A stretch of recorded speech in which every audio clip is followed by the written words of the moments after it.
Brasil akan ditantang Jepang pada babak 32 besar Piala Dunia 2026 Selasa dini hari nanti. Brasil melaju ke fase gugur dengan status juara grup C, sementara Jepang menyandang predikat runner-up grup F. Namun duel kedua tim diprediksi ketat dan berpotensi menghadirkan kejutan. Kami akan bahas dengan analis sepak bola Ihsan Mahar, mantan pemain sepak bola Zainal Arif. Selamat petang, Bung Ihsan, Bung Abo. Sore, Selamat Cindy. petang, Cindy. Saya ke Selamat Bung sore. Ihsan dulu ya, Bung Ihsan. Brazil kan memang punya reputasi sebagai tim tersukses di Piala Dunia, tapi belakangan mereka dibilang kesulitan juga bersaing meraih trofi juara. Kalau menurut Anda, langkah tim Samba ini bakal tersandungkah di babak 32 besar oleh Jepang? Iya, kalau harapan tentu harapannya jelas Brazil semua ingin tampil sejauh mungkin, terutama mengejar trofi ke-6. Tapi kalau kita melihat dari 3 pertandingan yang sudah berjalan, ujian Brazil kita baru bisa melihat ketika melawan Maroko kemarin bagaimana mereka kesulitan. Di 2 pertandingan selanjutnya meskipun menang dengan skor meyakinkan 3-0, tapi secara permainan dan juga secara lawan yang dihadapi, saya rasa belum bisa menjadi patokan bahwa Brazil sudah benar-benar menemukan ritme dan juga intensitas permainan terbaiknya mereka bersama Carlo Ancelotti di Piala Dunia kali ini.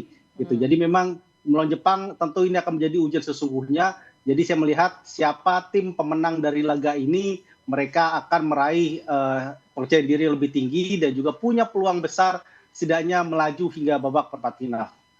Kalau Bung Abo kan sebenarnya Jepang juga kalau secara ranking memang ada gap lumayan jauh sama Brasil. Tapi kalau menurut Anda nih Jepang dengan pengalaman pernah menang juga di laga persahabatan sama Brasil bakal memberi kejutan kayak gimana? Nah ini dia, kalau saya pikir sih memang Jepang akan memberikan kejutan di pertandingan kali ini ya. Karena apa? Saya melihat identitas timnya terlihat jelas ini Jepang ini. Bagaimana dia selalu melakukan high press di menit-menit awal. Tentu juga transisinya melalui serangan balik sejauh ini cukup efektif. Apalagi di lini pertahanan juga cukup solid. Sehingga timnas Jepang ini patut dan layak diperhitungkan di babak 32 besar ini. Dan saya juga beberapa kali melihat cuplikan timnas Jepang ini, mereka melakukan bermain ball positionnya cukup baik, cukup merata di setiap lini, dan bahkan ketika kemarin gol terjadi pun melalui Trupas yang sangat-sangat baik ke zona asis ini yang membuat saya lebih terhibur bagaimana kualitas para pemain timnas Jepang ini membuat kita orang-orang di Asia ini semakin termotivasi untuk bisa memperlihatkan bahwa Asia juga sekarang tidak bisa dipandang sebelah mata, bahwa Asia juga sekarang patut diperhitungkan. Tapi kalau menurut Anda sebenarnya keunggulan Jepang apa yang paling mencolok selama Piala Dunia? Kolektivitas, menurut saya. Kolektivitas, para pemainnya juga hampir mayoritas rata-rata mempunyai visi yang sama. Dan kalau kita melihat kolektivitas, terus intensitas cara bermainnya ini cukup baik ini timnas Jepang ini. Kan ini boleh dikatakan pertandingan antara tim kolektif dan tim yang betul-betul punya kualitas. Ini yang dilawan juara dunia 5 kali loh, yang sampai saat ini juga belum terpecahkan. Tetapi perlu diingat bahwa timnas Jepang juga beberapa kali ini atau tim-tim Eropa juga pernah merasakan bagaimana Inggris juga Spanyol itu sempat merasakan kekalahan dan ganasnya timnas Jepang di pertandingan sebelumnya. Nah, Di kalau friendly match maksudnya. Oke, nah kalau Bung Ihsan berarti melihatnya kan oke lagi-lagi secara ranking FIFA memang ada gap yang lumayan. Tapi bagaimana masing-masing tim akan bisa menghadapi apapun pressure itu selama nanti di laga besok?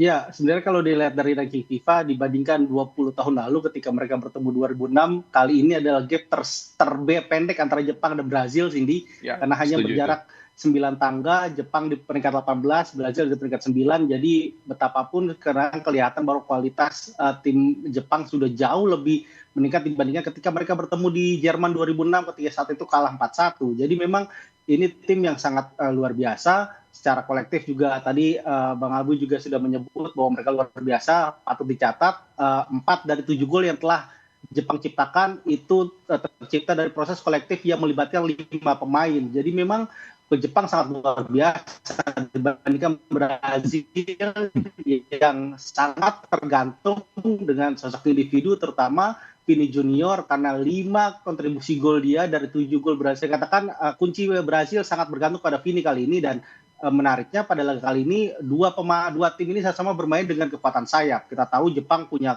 Keito Nakamura dan Ritsu Doan di dua sisi wingback yang tampil sangat agresif. Mereka bisa maju dan mundur secara aktif. Begitupun Brazil juga masih mengandalkan lebar-lebar lapangan gitu, half space hingga flank juga mereka manfaatkan. Jadi pertarungan sangat sengit akan terjadi di kedua lini sayap, dan itu tentu akan jadi masalah sendiri seandainya Brazil tidak bisa menemukan sosok alternatif, seandainya Vini dikunci oleh ada Ritsu dan juga Tomiyasu yang akan bergerak di sisi kanan lini pertahanan Jepang. Bung Isa, tapi kalau menurut Anda sebenarnya privilege Brazil dengan fisiknya yang lebih besar gitu ya, itu akan mempengaruhi pertandingan dengan Jepang nanti nggak? Ada hal yang menarik yang disebut oleh Hajime Moriyasu, Cindy di pre-match press conference tadi. Dia menyebut bahwa memang secara fisik mungkin Brazil sudah lebih baik kondisinya karena mereka punya waktu recovery 1 hari lebih lama dibanding timnya. Tapi Jepang sudah menyiapkan itu, gitu. Bahkan Jepang pun sudah menyiapkan eksekutor penalti seandainya mereka akan melaju hingga babak adu penalti, karena kita tahu 2 dari 4 babak 16 besar yang telah dijalani Jepang di Piala Dunia itu mereka tersingkir karena adu penalti. Terakhir saya bahkan melihat langsung bagaimana Jepang tersisih di Qatar kemarin melawan Kroasia lewat drama adu penalti. Jadi Jepang kali ini sudah sangat menyiapkan semuanya. Kita tahu juga ada Shinsuke Nakamura dan juga menjadi salah satu staf yang dibawa Moriyasu untuk melatih set piece mereka. Jadi memang tim ini sudah sangat mempersiapkan diri, dan tentu harapannya mereka bisa memberikan perlawanan yang sangat luar biasa, karena kita tahu bagi publik sepak bola Jepang, Brazil itu seperti fantasi bagi mereka. Fantasi bagaimana puncak sepak bola itu, seandainya mereka bisa mengalahkan Brazil, ya langkah mereka untuk mengejar mimpi jadi juara dunia tuh sudah semakin tipis, karena itulah fantasi mereka. Jadi laga-laga ini sangat ditentukan, sangat menarik, dan tentu kita akan menyaksikan Jepang yang sudah meningkat jauh lebih pesat di pertandingan nanti malam. Nah, kalau untuk mengejar ambisi dan fantasi itu, Bung Abo, kalau menurut Anda bakal berakhir di 90 menit atau memang harus sampai ada penalti?